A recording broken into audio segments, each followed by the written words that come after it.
Hello friends. तो आज हम इस वीडियो में चर्चा करने वाले हैं बहुत ही इम्पोर्टेंट ट्रिक मुग़ल काल के बारे में, जो कि 1526 से लेकर 1857 ईस्वी तक चली थी।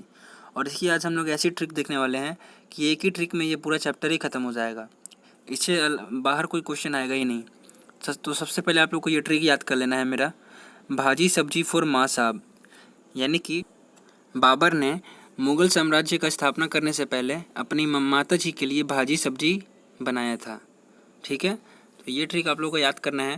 तो भाजी का हम लोग सबसे पहले बी लेंगे, तो बी से हो जाएगा बाबर। तो बाबर का हम लोग काल देखेंगे, इनका पीरियड था 1526 से लेके 1530 ईस्वी तक। अब इनकी इंपॉर्टेंट वर्ड ट्रिक्स है, पान खा चल घर।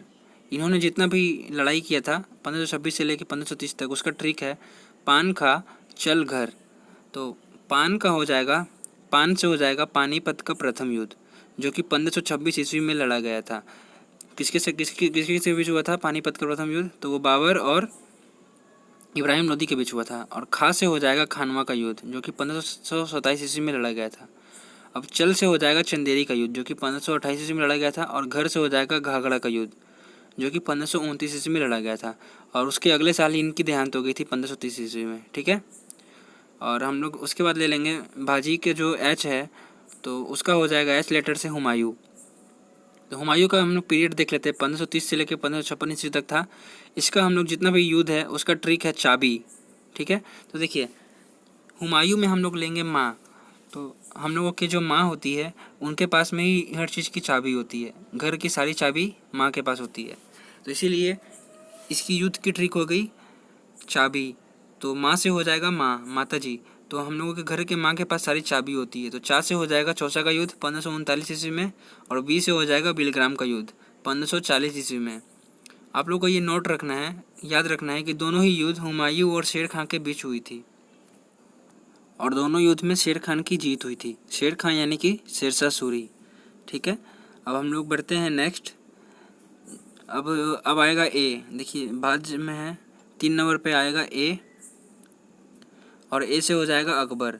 तो अकबर के हम लोग सबसे पहले शासनकाल की बात कर लेते हैं। तो ये 1556 ईस्वी से लेकर 1605 ईस्वी तक का था, जो कि बहुत लंबा था। और इसकी ट्रिक है हल्दी पानी। अब देखिए अकबर में आ गया कबर। ठीक है, अकबर में आ गया कबर।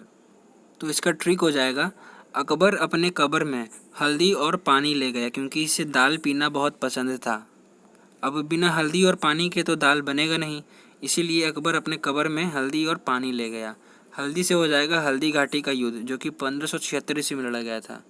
और पानी से हो जाएगा पानीपत का दूसरा युद्ध, जो कि अकबर और हेमू के बीच में लड़ा गया था। अब हम लोग ये 1526 ईस्वी में लड़ा गया था पानीपत का द्वितीय युद्ध। नहीं सॉरी, ये तो 1556 ईस्वी में लड़ा गया था।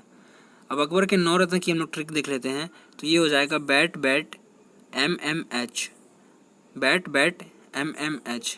बी से हो जाएगा बिरबल, जो कि इनके दरबारी कवि थे। ए से हो जाएगा अबुल फजल। टी से हो जाएगा तानसेन, जो कि इनके दरबारी सिंगर थे। बी से हो जाएगा भगवान दास। ए से हो जाएगा अब्दुल रहीम खान खाना। और टी से हो जाएगा टोडरमल, जो कि इनके वित्त मंत्री थे। एम से हो जाएगा मान सिंह। और फिर से एक बार एम, उससे हो जाएगा मुल्ला दो प्याजा। एच से हो जाएगा हकीम हुकाम। तो ये इनकी 9 रत्न की ट्रिक थी। अब हम लोग लास्ट देख लेते हैं भाजी फॉर माँ साहब के। हम लोग जे से देख लेते हैं, नहीं JI। तो जी से हो जाएगा जहांगीर। तो जहांगीर का हम लोग शासनकाल देख लेते हैं 1605 ईस्वी से लेकर 1627 ईस्वी तक। और इनका जो शासनकाल है उनको चित्रकला का स्वर्ण युग कहा जाता है। अब इनके प्रमुख 2 चित्रकार कौन कौन से हैं? तो उस्ताद मंसूर है और दूसरा है बिशन दास। अब इनकी चित्रकार की ट्रिक है 20 उस्ताद। अब देखिए 20 उस्ताद जहाँ गिर जाता है ना, फिर वो उठ नहीं पाता। ठीक है, जहांगीर से हो गया जहांगीर। तो 20 उस्ताद जहाँ गिर जाता है वहाँ से फिर वो उठ नहीं पाता। अब 20 से हो जाएगा बिशन दास, और उस्ताद से हो जाएगा उस्ताद मंसूर। अब एस से हम लोग देख लेते हैं। एस से होगा शाहजहाँ। इनका शासनकाल है 1627 ईस्वी से लेके 1657 ईस्वी तक। और इनके शासनकाल को हम लोग स्थापत्य कला का स्वर्ण युग कहते हैं, क्योंकि ये सिर्फ इनका शासनकाल सिर्फ स्थापना से रिलेटेड है। जिस तरह जहांगीर के शासनकाल को चित्रकला का स्वर्ण युग कहा जाता है, उसी तरह इनके शासनकाल को स्थापत्य का स्वर्णयुग कहा जाता है। और इनके निर्माण की ट्रिक है मत जा रेशमा दीवानी। म से हो जाएगा मयूर सिंहासन, त से हो जाएगा ताजमहल, जा से जामा मस्जिद, रे से रेशमा बाग, सौ से शाहजहाँ बाग, माँ से मोती मस्जिद और दीवानी से दीवान एक खास। फ्रेंड्स, ये सभी क्वेश्चन इतने ज़्यादा इंपॉर्टेंट थे कि मुझे इसकी ट्रिक बतानी पड़ी, और ये हर एग्ज़ाम में पूछे जाते हैं। खुद मेरे भी एग्ज़ाम में ये पूछे गए थे, तो इसलिए इसकी मैंने ट्रिक बता दी। अब अगला है ए से हो जाएगा औरंगजेब। इनका शासनकाल है 1658 से 1707 ईस्वी तक, और इन्होंने मनोरंजन, संगीत, कला और चित्रकला पर पूरी तरह से प्रतिबंध लगाया था। इसीलिए इन्हें जिंदा पीर भी कहा जाता था। यानी कि ये जो है औरंगजेब, ये क्रूर शासक था, इसलिए इसे जिंदा पीर कहा जाता था। अब सभी मुगल काल का क्रम है। बी से बाबर, एच से हुमायूं, ए से अकबर, जी से जहांगीर, एस से शाहजहां, ए से औरंगजेब, बी से बहादुर शाह प्रथम, जी से जहांदर शाह, और दाईं तरफ में उनका शासनकाल कब से कब हुआ वो भी लिखा है। 4 से फारूक सियार, एम से मोहम्मद शाह, ए से अहमद शाह, ए से आलमगीर, एस से शाहजहां द्वितीय, ए से अकबर द्वितीय, और बी से बहादुर शाह जफ़र। तो ये सब उनकी सीरियल वाइज ये इनकी ट्रिक थी।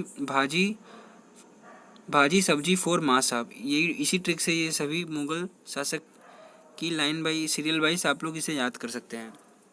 अब नेक्स्ट जो वीडियो आएगी उसमें मैं आप लोगों को बताऊंगा कि जो मुग़ल शासक थे तो उनकी जो टॉम्ब है यानी कि मकबरा, उनके ऊपर ट्रिक बनाऊंगा बिल्कुल ही नई, और उसमें मैं आप लोगों को एक फ़ोटो के साथ मैं याद कराऊंगा, जो ताकि आप लोगों को ज़िंदगी भर हमेशा याद हो जाए।